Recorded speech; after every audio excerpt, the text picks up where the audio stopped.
Hello friends, welcome to all of you. जैसा कि पिछले क्लासेस में हमने पास्ट इंडेफिनिट टेंस के वाक्यों के बारे में पढ़ लिया था कि कैसे अगर हिंदी का कोई वाक्य लिखा हो तो हम पहचानेंगे कि वो पास्ट इंडेफिनिट टेंस है या नहीं है, या फिर हमने किस प्रकार से रूल्स का यूज किया था पास्ट इंडेफिनिट टेंस के अफर्मेटिव, नेगेटिव और इंट्रोगेटिव सेंटेंस को ट्रांसलेट करने में। और हमने ये भी जाना था कि पास्ट इंडेफिनिट टेंस के हेल्पिंग वर्ब क्या होता है, मेन वर्ब क्या होता है, कब हेल्पिंग वर्ब का प्रयोग करते हैं, कब मेन वर्ब की फर्स्ट फॉर्म और सेकंड फॉर्म का प्रयोग करते हैं, किस प्रकार से हमने कुड का यूज किया, यूज टू और वुड का प्रयोग किया। ये सारे रूल्स हमने लास्ट वीडियोज में पढ़ लिया था, जिसके दो वीडियोज मैंने बनाए हुए हैं। आप चाहें तो उन दो वीडियोज को पीछे जाकर प्लेलिस्ट में देख सकते हैं, या फिर मैंने उनके लिंक को डिस्क्रिप्शन बॉक्स में दे दिया है, आप वहाँ से भी उन वीडियोज को विजिट कर सकते हैं। तो जो आज का हमारा ये क्लास है वो उन्हीं रूल्स के आधार पर एक्सरसाइज है पास्ट इंडेफिनिट टेंस का, उनके सभी प्रकार के वाक्यों, चाहे वो अफर्मेटिव हो, चाहे नेगेटिव हो, चाहे इंट्रोगेटिव हो, उनके ट्रांसलेशन को रिलेटेड है। हम उन्हें इनके रिलेटेड एक्सरसाइज को आज करेंगे। तो लेट्स बिगिन। जैसे कि यहाँ पर मैंने कुछ सेंटेंसेज को लिया हुआ है। हमको करना क्या है कि पास्ट इंडेफिनिट टेंस के वाक्यों का इंग्लिश में अनुवाद करना है। यहाँ पर मैंने कुछ सेंटेंसेज को लिया हुआ है, तो इन्हीं वाक्यों को आज हम लोग इंग्लिश में ट्रांसलेट करेंगे। तो चलते हैं, बढ़ते हैं आगे। तो हमारे पास जो पहला सेंटेंस है, पहला सेंटेंस क्या दिया हुआ है, हमारे प्रधानमंत्री ने पिछले महीने लद्दाख का दौरा किया। तो बात करते हैं ट्रांसलेशन में, तो हमको सबसे पहले क्या करना होता है, सेंटेंस पहचानना होता है और टेंस पहचानना होता है। तो सेंटेंस पहचानने के लिए वाक्य अंत में जो सिंबल आता है, तो यहाँ पर पूर्ण विराम लगा हुआ है, तो सिंबल जब पूर्ण विराम आता है तो वो क्या डिनोट करता है, वो ये डिनोट करता है कि दिया गया वाक्य या तो अफर्मेटिव होगा या तो नेगेटिव होगा। तो यहाँ पर हम लोग जब ध्यान से देखेंगे तो इस वाक्य में कहीं भी कोई भी नेगेटिव वर्ड नहीं है। जब कोई नेगेटिव वर्ड नहीं है तो दैट इज वाई ये जो सेंटेंस हो गया है वो हो गया है अफर्मेटिव सेंटेंस। तो हमने पहली चीज क्लियर कर लिया, अफर्मेटिव सेंटेंस। अब बात करते हैं इसके टेंस की। तो क्रिया क्या है, दौरा करने का, इसके अंत में क्या आ गया, क्रिया के या आ गया है। और मैंने बताया हुआ है जब क्रिया के अंत में या, ई, ऐसे शब्द आते हैं तो वहाँ पर कौन सा टेंस होता है, पास्ट इंडेफिनिट टेंस। पहचान तो और भी है, तो यहाँ पर शॉर्ट में समझते हैं, आगे पढ़ते पढ़ते सारे पहचान को हम लोग यूज कर लेंगे जो पास्ट इंडेफिनिट टेंस है। तो यहाँ पर या आ गया है, तो ये कौन सा टेंस बन गया, ये बन गया पास्ट इंडेफिनिट टेंस। तो ये पास्ट इंडेफिनिट टेंस का अफर्मेटिव सेंटेंस है। जब इस वाक्य को हम लोग ट्रांसलेट करेंगे तो फर्स्टली हमको क्या करना होता था, अफर्मेटिव सेंटेंस में सब्जेक्ट लिखना होता था। अच्छा, लद्दाख का दौरा पिछले महीने किसने किया, तो आंसर क्या मिलेगा, हमारे प्रधानमंत्री ने किया। और ये हमारा सब्जेक्ट हो गया, तो सबसे पहले लिखेंगे, सबसे पहले हम क्या लिखेंगे, our prime minister, our prime minister, ये हमारा सब्जेक्ट हो गया। अब काम हो रहा है दौरा करने का, क्योंकि जब अफर्मेटिव सेंटेंस के वाक्यों को हमने ट्रांसलेट करना सीखा था तो हम सबसे पहले सब्जेक्ट लिखते थे, जो कि यहाँ पर हमने लिख दिया है। और अफर्मेटिव सेंटेंस में हमेशा क्या प्रयोग करते थे, वर्ब की सेकेंड फॉर्म का और हेल्पिंग वर्ब डिड का प्रयोग अफर्मेटिव सेंटेंस में नहीं करते थे। इट मीन्स यहाँ पर डिड तो नहीं आएगा, सीधा क्या आएगा, वर्ब की सेकेंड फॉर्म। काम हो रहा है दौरा करने का, जिसकी इंग्लिश होती है विजिट और उसका सेकेंड फॉर्म होता है विजिटेड। ये हो गया visited. Our prime minister visited, कहाँ पर गए थे, लद्दाख, विजिटेड लद्दाख। अच्छा, कब गए थे, पिछले महीने, तो ये क्या जाएगा, लास्ट मंथ। तो इसका पूरा ट्रांसलेशन क्या हो गया है, our prime minister visited Ladakh last month. तो आई होप आपको ये पहला ट्रांसलेशन समझ में आ गया होगा। तो इसी बात बढ़ते हैं अपने अगले ट्रांसलेशन की तरफ। अगला सेंटेंस क्या कह रहा है, एक बूढ़ा भिखारी उस बरगद के पेड़ के नीचे पिछले वर्ष बैठा करता था। तो यहाँ पर था तो आया है, बट बैठा करता था अर्थात ये कहीं ना कहीं उस बूढ़े भिखारी की आदत को दर्शा रहा है। और मैंने बताया है कि जब भी पास्ट इंडेफिनिट टेंस के वाक्यों में आदत दर्शाया जाता है तो हम लोग प्रयोग करते हैं या तो यूज्ड टू का, किसका प्रयोग करते हैं, या तो यूज्ड टू का प्रयोग करते हैं या फिर वुड का प्रयोग करते हैं। तो देखिए यहाँ पर आदत प्रकट कर रहा है, और देखिए पूर्ण विराम है और नेगेटिव वर्ड नहीं तो अफर्मेटिव सेंटेंस तो है ही। तो इसको ट्रांसलेट करेंगे। अच्छा, उस बरगद के पेड़ के नीचे पिछले वर्ष कौन बैठा करता था? तो आंसर क्या मिलेगा? एक बूढ़ा भिखारी। तो ये क्या जाएगा? एन ओल्ड बेगर। तो ये हमने लिख लिया सब्जेक्ट। अब यहाँ पर एन लिखा गया है क्योंकि जो इसके बाद वाला शब्द है ओल्ड, इसका स्टार्टिंग भी इंग्लिश के वावेल ओ से हुआ है, और जब इसको प्रोनाउंसिएट करेंगे तो ओल्ड होता है, जो कि पहला अक्षर ओ है, जो कि हिंदी का भी फर होता है। तो प्रोनाउंसिएशन भी फर से हुआ है। दैट इज वाई जब भी फर होता है नाउन तो उसके पहले एक की इंग्लिश क्या होती है? एन होती है। तो ये क्या हो गया? एन ओल्ड बेगर। अब मैंने बताया कि ये आदत प्रकट कर रहा था, तो चाहे हम लोग यूज्ड टू लिखे चाहे वुड लिखें, तो यहाँ पर मैं क्या यूज कर लेता हूँ? Used to. An old beggar used to, ये तो हमने खुद से लिखा है। यहाँ पर इसकी आदत को दर्शाने के लिए हमने ये खुद लिखा है। तो अब इसके बाद हमको वर्ब की फॉर्म लिखनी होगी, जो काम हो रहा है, काम हो रहा है बैठने का। तो यहाँ पर जो भी फॉर्म आएगा, अब ये किस फॉर्म में आएगा? वर्ब की फर्स्ट फॉर्म में आएगा, क्योंकि यूज्ड खुद एक मेन वर्ब होता है। यहाँ सेकंड फॉर्म में यूज्ड आ गया है, तो यहाँ पर टू लगा हुआ है। टू इसलिए लगाते हैं ताकि जो अगला वर्ब की फर्स्ट फॉर्म के रूप में लिखें, ये और ये मिलकर क्या बन जाए? इन्फिनिटिव, अर्थात नॉन फाइनाइट वर्ब। अगर जिनको जानना है कि नॉन फाइनाइट वर्ब क्या होगा, तो मैंने उसको अलग से पढ़ाया हुआ है, वहाँ से आप नॉन फाइनाइट वर्ब के बारे में जान सकते हैं। तो हो गया an old beggar used to sit. कहाँ बैठता था? उस बरगद के पेड़ के नीचे। उसके लिए यहाँ पर क्या लिखेंगे? पहले नीचे आ गया तो अंडर, क्योंकि जब भी प्रीपोजिशन आता है नाउन के पास तो उस प्रीपोजिशन की इंग्लिश पहले लिखते हैं। तो के नीचे के लिए अंडर, अंडर दैट ट्री। अच्छा, कब बैठता था? पिछले वर्ष। तो ये क्या जाएगा? Last year. तो इसका पूरा ट्रांसलेशन क्या हो गया? An old beggar used to sit under that tree last year. एक सेकेंड, कुछ छूट रहा है। देखिए यहाँ पर बरगद छूट रहा है, उस बरगद के पेड़ लिखा है ने, तो यहाँ पर दैट के बाद हम लोग एक शब्द यूज करेंगे बनियान। तो पूरा ट्रांसलेशन दोबारा बता देता हूँ। An old beggar used to sit under that banyan tree last year. तो ये बनियान कहाँ पर शब्द आया हुआ है? दैट और ट्री के बीच में आया हुआ है। तो आई होप ये एग्जाम्पल भी, ये ट्रांसलेशन भी आपको समझ में आया हुआ होगा। तो अब बढ़ते हैं अगले एग्जाम्पल की तरफ। हमारा अगला एग्जाम्पल क्या है? हमारे प्रधानाचार्य अक्सर कक्षाओं को निरीक्षण करते थे। तो अब ये जो ट्रांसलेशन है, इसको जब करेंगे तो हम लोग देखेंगे यहाँ पर ते थे आ गया। जब ते थे आ गया तो ये कौन सा टेंस हो गया? ये भी हो गया पास्ट इंडेफिनिट टेंस।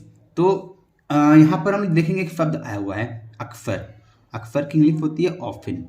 तो ये एक एडवर्ब होता है। चलिए पहले इसको नॉर्मल ट्रांसलेट करता हूँ। अफर्मेटिव सेंटेंस है, क्यों? क्योंकि पूर्ण विराम है, नेगेटिव सेंटेंस नहीं है। तो अफर्मेटिव है तो सबसे पहले हमको लिखना होगा हमारा सब्जेक्ट। सब्जेक्ट क्या है? हमारे प्रधानमंत्री पर हमारा प्रधानाचार्य। ये क्या हो जाएगा?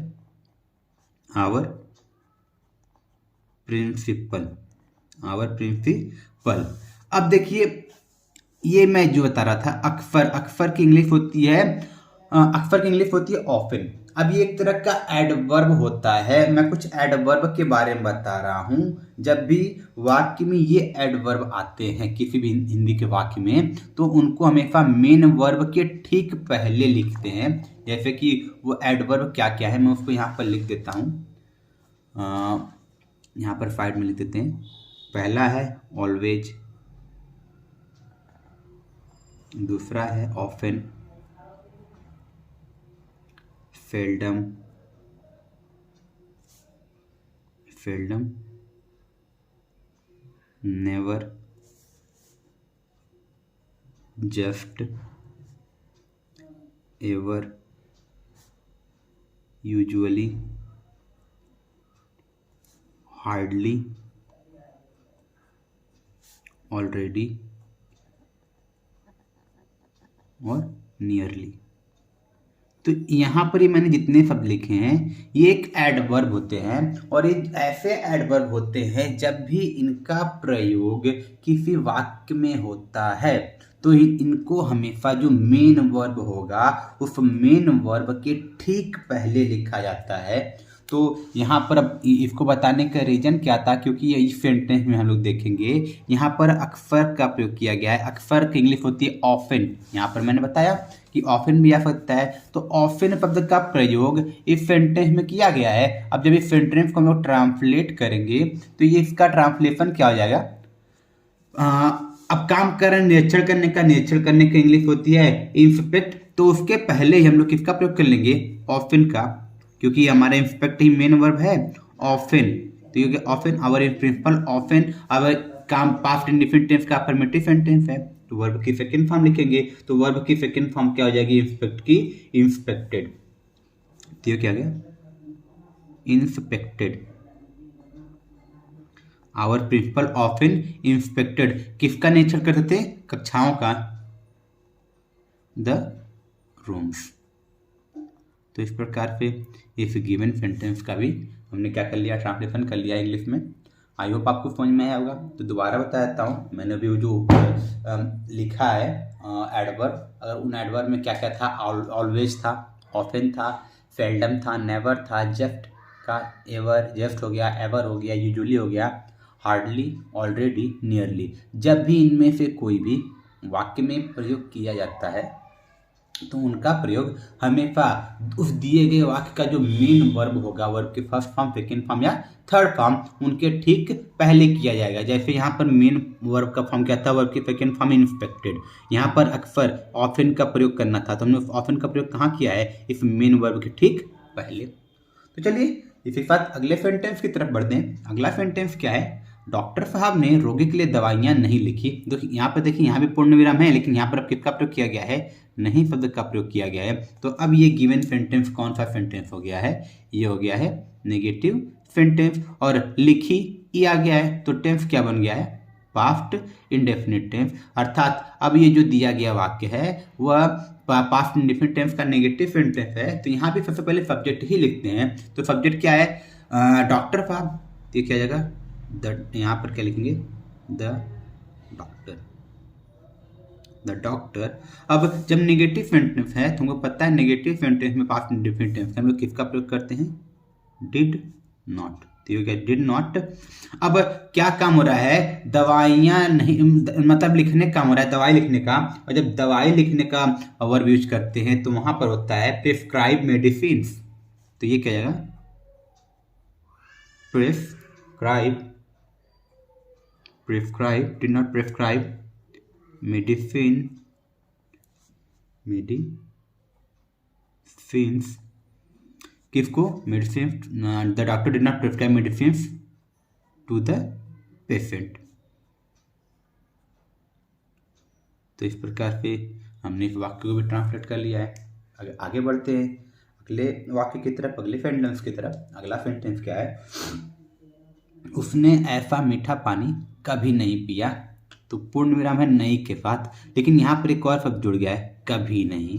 जब कभी नहीं आ गया तो नेवर का प्रयोग करेंगे, और जब नेवर का प्रयोग करेंगे तो नेवर के साथ हेल्पिंग वर्ब का प्रयोग करते नहीं है, क्योंकि कौन सा टेंस है, पास्ट इंडेफिनिट टेंस। तो नेवर के साथ पास्ट इंडेफिनिट टेंस में नेगेटिव सेंटेंस भले बनता है, लेकिन वहाँ पर जैसे यहाँ पर नेगेटिव सेंटेंस के बाद हमने डिड का प्रयोग किया नॉट के साथ, लेकिन जब नेवर आएगा तो डिड का प्रयोग नेवर के साथ नहीं किया जाता है। तो सबसे पहले सब्जेक्ट लिखेंगे, तो उसने की इंग्लिश क्या जाएगी, ही या सी, क्योंकि उसने, अब एक लड़का है लड़की, हम लोग कुछ कन्फर्म नहीं कर सकते हैं, तो यहाँ पर ही भी लिख सकते हैं। अगर कोई चाहे तो ही की जगह क्या लिख सकता है, सी लिख सकता है। तो दोनों कुछ भी यहाँ पर लिखा जा सकता है। तो ही अभी के बाद क्या लिखेंगे, कभी नहीं के लिए नेवर। और मैंने बताया नेवर भी एक एडवर्ब है, इसलिए जब भी नेवर का प्रयोग करते हैं इसका प्रयोग हमेशा मेन वर्ब के पहले करते हैं। तो यहाँ पर काम क्या रहा है, पीने का, पीने की इंग्लिश क्या होती है, ड्रिंक।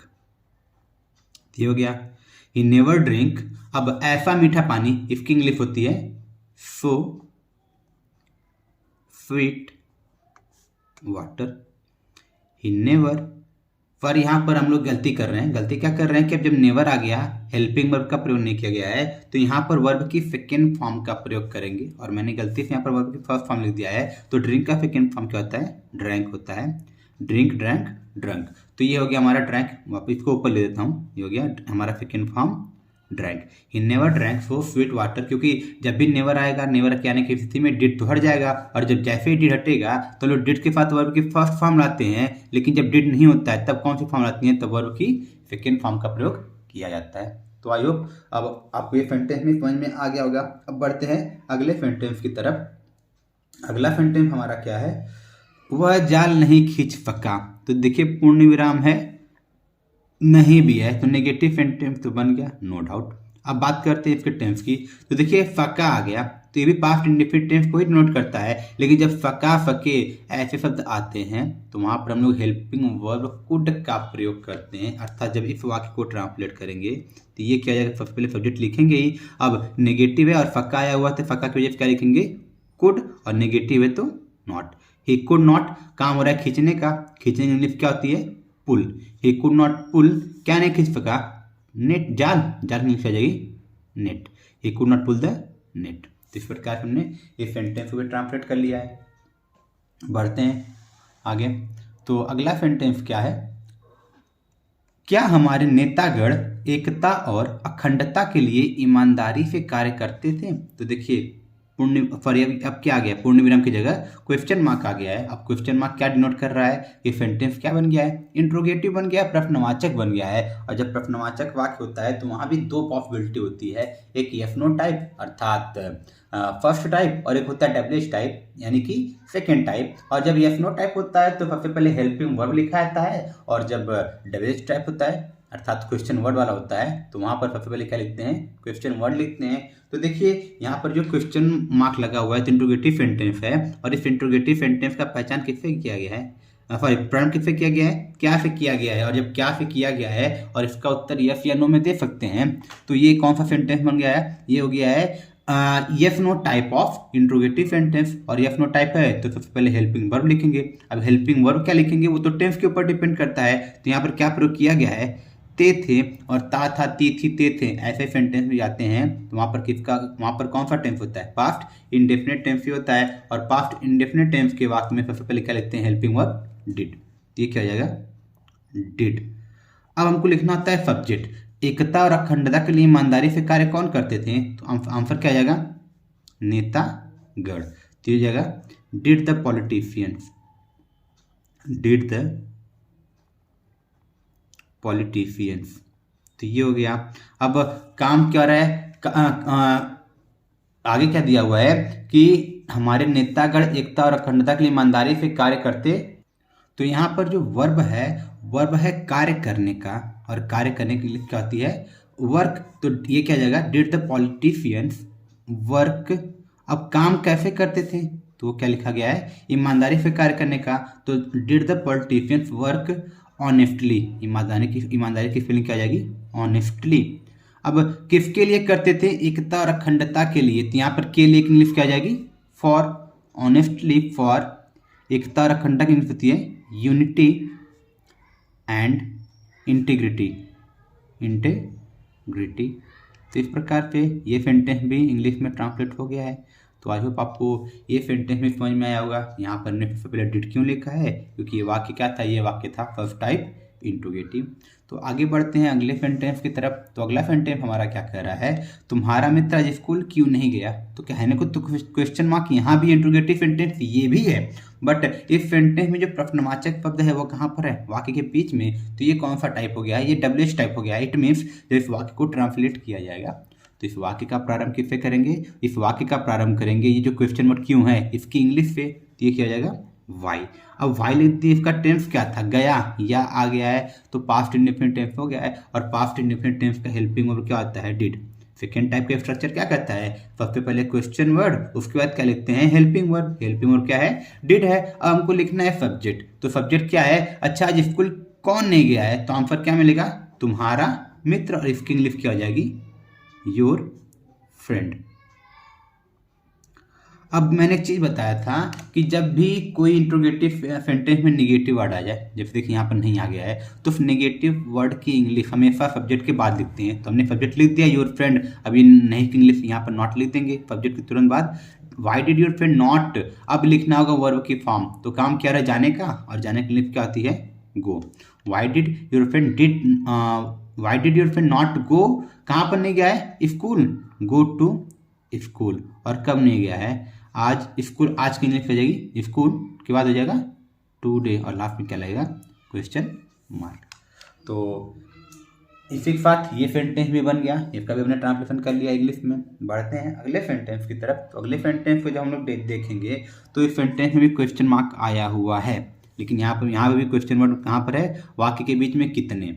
तो ये भी या आ गया है, तो पास्ट इंडेफिनिट टेंस हो गया है। तो जब इसको ट्रांसलेट करेंगे तो फर्स्ट टाइम को क्या करना होगा? सबसे पहले हमको क्वेश्चन वर्ड लिखना होगा। तो क्वेश्चन वर्ड क्या है? कितने। कितने की इंग्लिश क्या होती है? How many, how much. तो यहाँ पर देख रहे हैं इसके साथ क्या जुड़ा हुआ है? आम जुड़ा हुआ है, जैसे काउंट कर सकते हैं, गिन सकते हैं। तो यहाँ पर किसका प्रयोग किया जाएगा?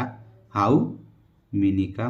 ये हो गया हाउ मेनी। हाउ मेनी, और जब भी हाउ मेनी का प्रयोग करते हैं तो हाउ मेनी के साथ उससे रिलेटेड जो संज्ञा होता है उस संज्ञा की इंग्लिश भी लिख देते हैं। तो इससे रिलेटेड, इससे जुड़ा हुआ संज्ञा क्या है? आम। तो यहाँ पर क्या लिख लेंगे? मैंगो। How many mangoes. और ये हमेशा किस फॉर्म में होगा? प्लूरल फॉर्म में होगा। तो यहाँ पर लिख लेंगे मैंगोज, हाउ मेनी मैंगोज। अब यहाँ पर ये हाउ मेनी मैंगोज ये पूरा एक इसके साथ जुड़कर क्वेश्चन वर्ड की तरह काम कर रहा है।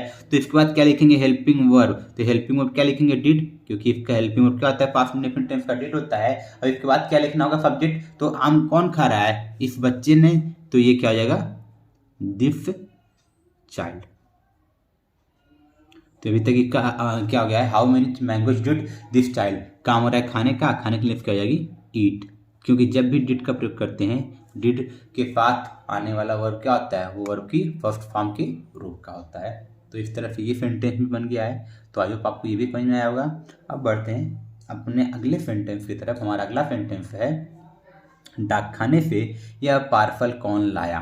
देखिए कौन शब्द का प्रयोग हो गया है, और यही तब से प्रयोग कर रहे हैं। कौन या किसने का प्रयोग कर रहे हैं? सब्जेक्ट ढूंढने में। और जब कौन या किसने स्वयं आ जाए वाक्य में प्रश्नवाचक शब्द के रूप में, तो वो प्रश्नवाचक शब्द तो होते ही हैं, साथ ही साथ ये सब्जेक्ट भी बन जाते हैं। और सबसे पहले कौन की इंग्लिश लिखेंगे? तो ये हो जाएगा हु। और हमने हु तो लिख दिया। अब सब लोग कहेंगे सेकेंड टाइप के अकॉर्डिंग जाएगा, लेकिन ये सेकेंड टाइप के अकॉर्डिंग नहीं जाएगा, क्योंकि ये क्वेश्चन वर्ड तो है लेकिन साथ ही साथ सब्जेक्ट भी है। अर्थात यहाँ पर हमने सबसे पहले सब्जेक्ट लिखा है, और यहाँ पर जब सब्जेक्ट लिखा गया है तब ये स्ट्रक्चर फॉलो करेगा।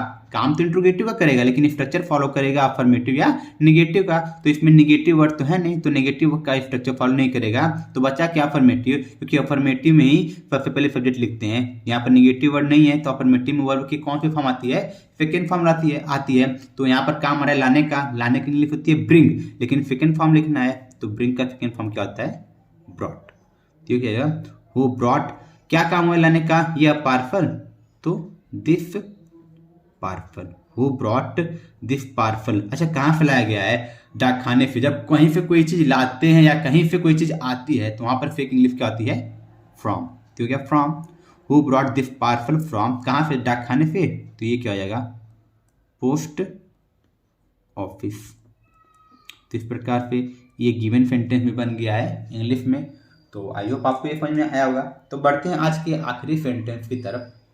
हमारा आज का आखिरी सेंटेंस है, उसने कौन सा उपन्यास पढ़ा। तो अब कहेंगे कौन सा तो यहाँ भी आ गया है, कौन सा यहाँ भी है, तो फिर भी सब्जेक्ट बन जाना चाहिए। लेकिन अब थोड़ा ध्यान दीजिए इसके साथ क्या जुड़ा हुआ है? कौन सा। मतलब यहाँ पर सिलेक्शन का भाव दे रहा है। कौन सा उपन्यास पढ़ा, मतलब बहुत सारे उपन्यास, उनमें कोई एक उपन्यास की बात कही जा रही है। तो यहाँ पर सिलेक्शन मतलब चुनने का भाव है। और जब चुनने का भाव होता है तो वहाँ पर चुनने के भाव के लिए कौन सी इंग्लिश आती है? विच। और विच जब आता है तो उसके साथ उसका नाउन जुड़ जाता है। तो यहाँ पर क्या है? उपन्यास। तो ये क्या जाएगा? विच नॉवेल। अब काम पढ़ने काम कौन कर रहा है? उसने। तो इसके अकॉर्डिंग हेल्पिंग वर्ब क्या जाएगा? डिड ही या सी, क्योंकि यहाँ पर फिर हम लोग जेंडर का अनुमान नहीं ला सकते हैं। तो विच नॉवेल डिड ही, काम हो रहा है पढ़ने का, तो पढ़ने की इंग्लिश क्या जाएगी? रीड। तो इस प्रकार से ये सेंटेंस हमने ट्रांसलेट कर लिया है। तो आई होप आपको ये सारे सेंटेंस का ट्रांसलेशन समझ में आया होगा। अगर कहीं भी कोई भी प्रॉब्लम है तो आप पीछे के जो रूल्स को मैं ऑलरेडी पढ़ा चुका हूँ डिटेल में और बहुत ही इजीली, उनको आप पीछे के वीडियो में देख सकते हैं। और अगर वीडियो पसंद आया हो तो इसको लाइक और सब्सक्राइब जरूर करें और अधिक से अधिक शेयर करें। तो आज के वीडियो को मैं समाप्त करता हूँ। थैंक यू, धन्यवाद।